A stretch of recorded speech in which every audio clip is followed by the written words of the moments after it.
Well, America gets ready to vote. That's another conversation by itself. 21 minutes gone past the hour in the morning time. And it's your boy JC here with you on a Thursday. And here joining me in studio is, ladies, Griffith and Bowen.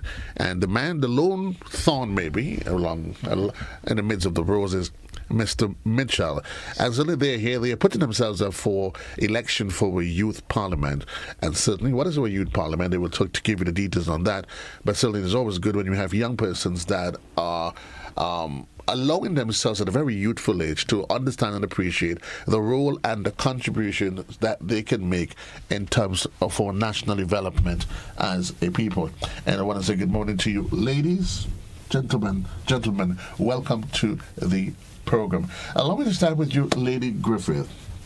Why Youth Parliament? What's the interest?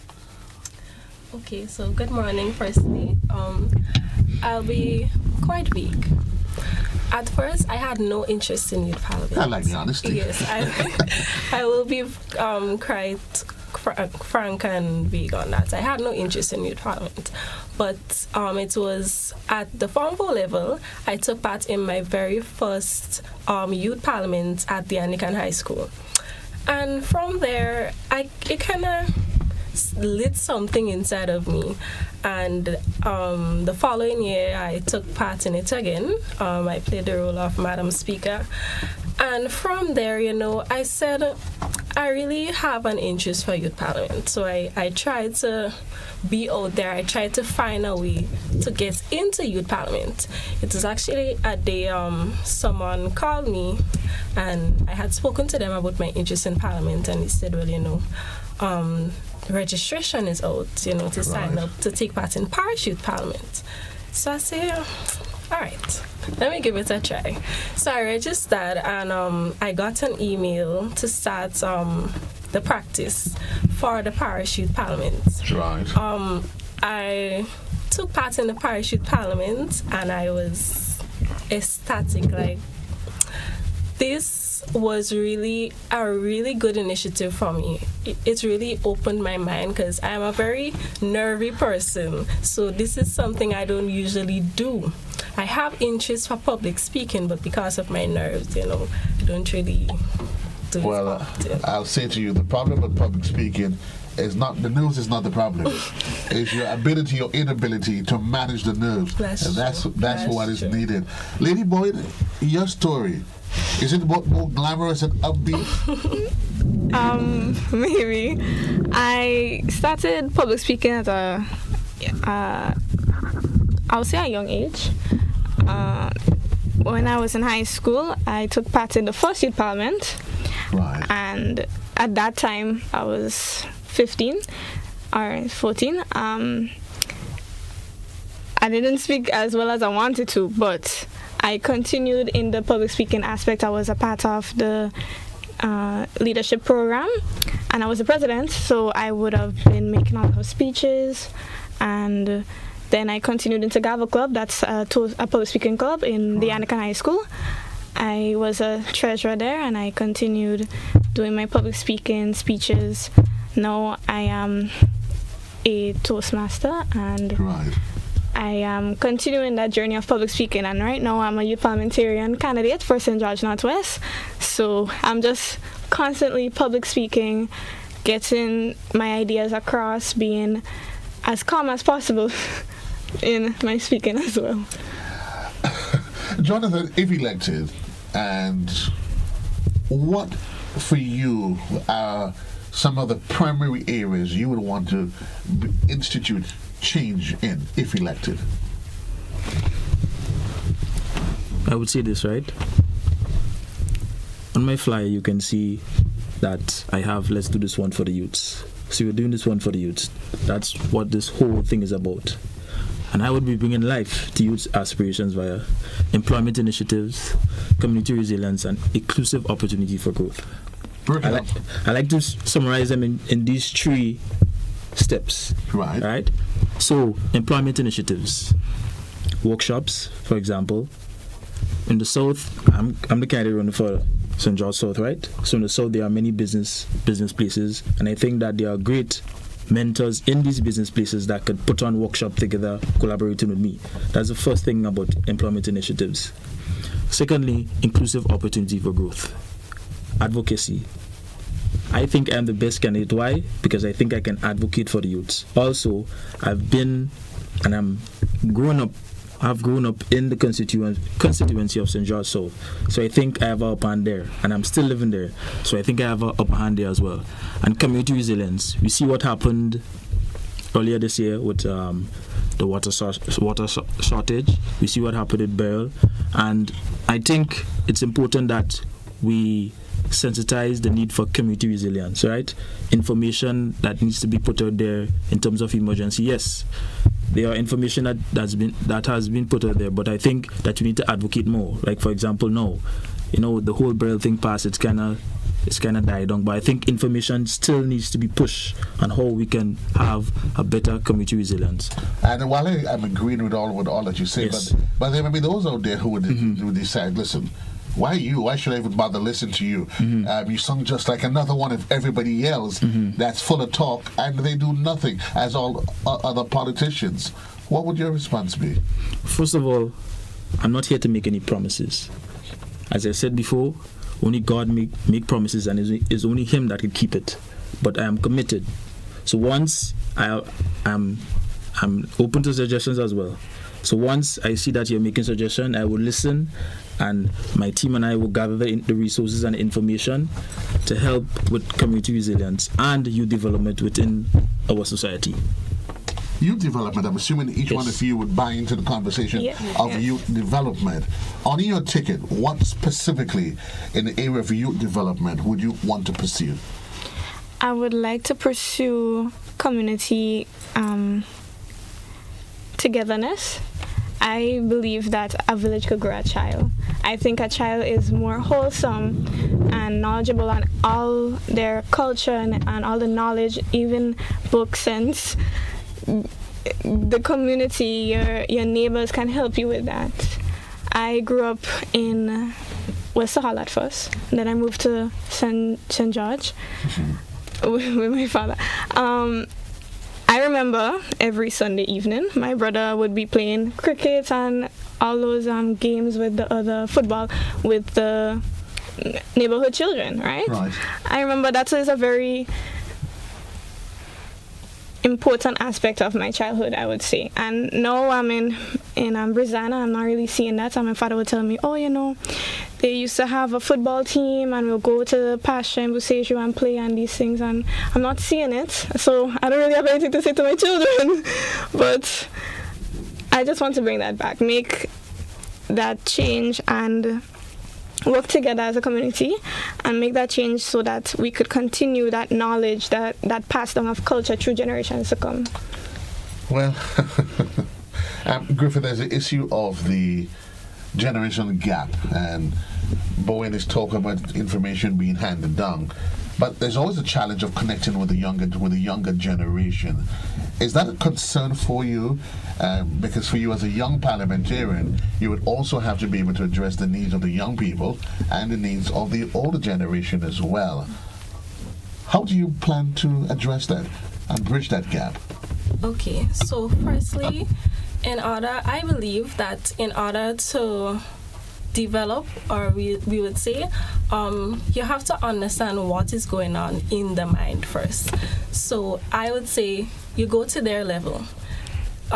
Personally, you cannot understand someone fully if you're not on their level.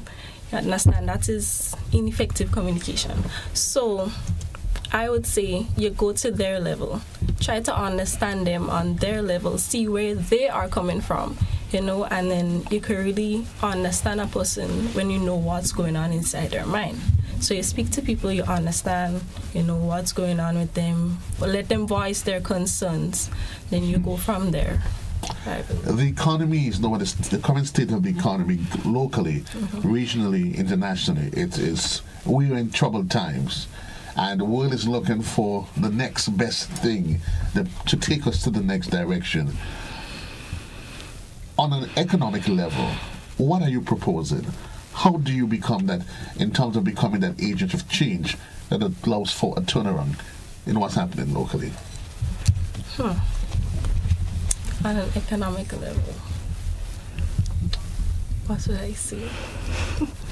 I mean, Jonathan will probably, while you probably turn it over in your mind. Jonathan, young people, I almost say we, Yeah. we are looking for hope. Yes. And very often the challenge that we tell ourselves, while leaders come, politicians come, politicians go, they're all the same. Offer me something. Give me a lifeline that allows me to say, good, I know we're going to have social programs, we're going to have this, we're going to have that. Yes. But I want something that stirs me on the inside. Okay. Just move the mic a little bit.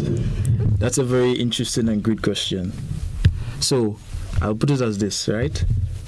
Networking is important. When you network, you can pool your resources. So I'm planning to partner with the youth ambassadors, as well as the ministers, and my fellow colleagues, whoever become successful with their campaign. So I'm willing to partner. That's the first thing I'm willing to do. The other thing as well is listening. Listening is important. That's why God gave us 2 ears and 1 mouth. So you have to listen carefully and keenly. Yes, you could address most of the issues that's affecting us, but not all will be resolved within a matter of 2 years. That's what we're here for. 2 years. We're here for 2 years if we've been elected. So I think the continuation of the gap and the hard work and the determination, I think is important to transfer it down from generation to generation so that we could be committed and yet focus on improving the youth development sector within our country. Griffith, let's focus on education. Education, you would agree, and I know you would agree, yes, as a former high school lady, yes, that it is the better of success. Yet there have been clamors and calls for reformation, changing that which doesn't seem to be working. Do you agree in the need for an overhaul of our education system? And if so, what do you advocate that would be areas of change if given the opportunity that you would be willing to work with? Firstly, I would say I believe in education for all, right? Not one specific community deserves education. So, and it's education that really takes us to different levels. But education, you cannot go anywhere without education, firstly. So, the people, right? I know there's always been a conversation of, besides traditional talk and chalk, there are those that's advocating for skills. Skills. Yeah. Yes. Would that be something that you would readily support? Yes, I would. Indeed, yes. Because oftentimes, I do not believe in is either you have education or you have a skill. Because how can you have a skill if you're not educated, right? So, and skill requires a great amount of intellectual knowledge and effort. So, I do not believe in just education or skill.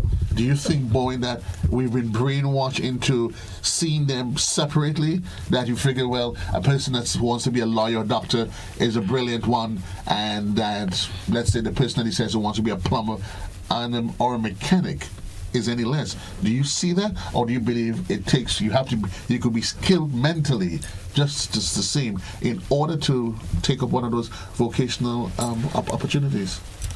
Yes. So, at first, I would say that at a young age, we've all been taught that it's separate. You can either be a lawyer or be a plumber. It cannot interchange, or the skills in that. And skills don't only apply physically, but it could be intellectually, right? Right. So it has to be separate. But now I've come to the realization and the observation, I've seen that there are plumbers that's probably making more than lawyers. Electricians making more than lawyers. So it really, I would say it really depends on the mindset of the person. It depends on the environment of the person. For example, myself, when I was young, I was really skillful with my hands. I would craft all kind of things. Right. But it came to a point, okay, I have to focus on my books, right? So I went to extra classes and everything, and now I could say that I'm skilled intellectually and physically, in the sense that I crochet. So I do a lot of hand labor. Right. Yes. And that is a skill you can pass on to. Exactly. And you could be, that can bring, that can bring some form of livelihood. Exactly. Yeah. Folks, you're here with us, and we're speaking with Lady Griffiths and Bowen, and the lone gentleman in the midst, Jonathan Mitchel. Yes. And of course, they're vying to be part of the National Youth Parliament, and they've given us some insight as to sort of the areas of change they would be able to they can, what changes they can bring about. Our young people, I'm going to ask you that, because we're going to wrap in just a bit, our young people has been chimed in as being lost, broken, and all of the negativities that there is. We live in a world where there are a lot of things that can easily misguide you. There's a lot of influences from the outside. What, in your estimation, the three of you speak about the need for a village and that more traditional way of raising and instructing each other. But there's a strong influence from the outside. What are some of those challenges you see as young people? And how do you see, starting with you, Bowen, that we can address those challenges for young persons? The biggest thing I've been observing, I've been talking about it since in the youth talk. I talked about the increased use of phones, and especially at a young age. I've seen a young mother, and probably younger than one, child crying and everything, and instead of giving a pacifier toy, she gave her the phone. And when I saw that, I said, okay, something is not right. Something needs to be reinstituted. We need to see how at a young age children being away from the phones could be good. Now we're seeing a short attention span, more rowdiness in young children. So I really do think that these things are outside influence, and we need to get back to, okay, let's go on a walk on a Sunday evening, Saturday evening. Let's go to the playground, and the playgrounds are almost vacant. So I would like that we see the need for just a distance away from phone. The phone is good. Right. It really depends on what you watch, what you're doing on the electronic device. You could be watching an educational video. I saw this one of my nephew watching 1, 2, 3, 4, 5, singing the rhyme and everything, and that's good. But at the same time, there could be, and again, the algorithm is quite random. Anything could pop up on the phone. You never know. You never know. Jonathan, technology is who we are. And I openly say that you cannot take technology away from our young people. Yes. But as Bowen has intimated, there must be, do you think that there needs to be a balance? And if so, how does that balance play out? I think at first, balance is important. Balance is necessary in life. And a few decades ago, most of our parents, most of our aunts and so used to play outside a lot. Play marble, hopscotch, skip. What do you know about that? you ever played marbles? Yes, sir. I got the last bit of it within my generation. I got the last bit. Okay, yes. well done. Yes. So I think using technology is important, as well as being physically active, because today we see most times that people are just inside on the phones, but they're not as active as before. And when you're active, to me, the brain processes things faster. Right. Blood flows. So I think it's important that we strike a balance between both. Yes, it's addictive, and yes, sometimes the foods we consume could lead to that addictive behavior. So I think it all starts in the mind. It all starts in the mind, and I think once your mind is focused, I think that you will have a balance. Yes. There is the technology, there is AI, and let's just focus a bit. Do you ever think, are you concerned as a young person, because they're saying that AI is going to eventually, there's a fear that AI and the technology would take over and revolutionize the world. But as a young leader, is that a concern of yours? And if so, how do you plan to deal with that dichotomy? Because technology is not going anywhere. That's true. And technology is rapidly evolving. So, firstly, I think AI can be very important. I think we can use AI to better. However, to an extent, right now we're seeing a trend in students using chatbots and stuff yes. to do work and stuff like that. AI can be helpful to an extent. It only provides a certain amount of information to help you to go to that certain amount of extent. So I believe that once we don't rely on AI or rely on technology, we could use it to develop more without it actually just taking over and leaving people unemployed. And because who is developing AI? Exactly. Who is developing technology? Yes. Technology cannot develop itself. Exactly. So it has to be, Done by someone. Yeah. It has to be done by someone. I often say, whoever, everybody pushes their own agenda. Yes. Like I've said to people, and you hinted with Bowen, technology, what's on social media, what is out there. Yes. It is somebody pushing their own agenda. AI as it is, Exactly, it's yes, somebody that yes. thought of this idea years Yes, ago, yes, and they're exactly. pushing their agenda. And I agree 100% that we cannot allow ourselves to be consumed about AI taking over, Yes. because AI is in fact being manipulated in the background by Right. young people Exactly. like you and me. I'm happy to be part of this conversation. Well, my dear folks, I wish you, ladies and gentlemen, all of the best, and certainly hoping that one day down the line we have this conversation today. We'll meet somewhere across the rainbow where maybe we can all sit together and have a cup of tea. Of course. When you tell me what's happening in your constituency. Yes. Folks, this is where, as far as I can take it, we leave the conversation here. Bowen kept saying when she was much younger, and I'm here and I'm smiling. Okay, much younger. It's as far as I can take you, and I want to say thanks to each and every one of you that's been part of the conversation. I'll leave it here for now until another place and time where we continue to help our young people to find their niche in what is this ever evolving wheel that we refer to as life. You were saying? So before we go, we should highlight our platforms so people can reach out to us. Sure. Yes. Yes. Okay, so Bowen started you quickly. Okay, you can see my development on Instagram. I am _Angela Bowen _Force SGNW, St. George Northwest. And then on Facebook, Angela Bowen.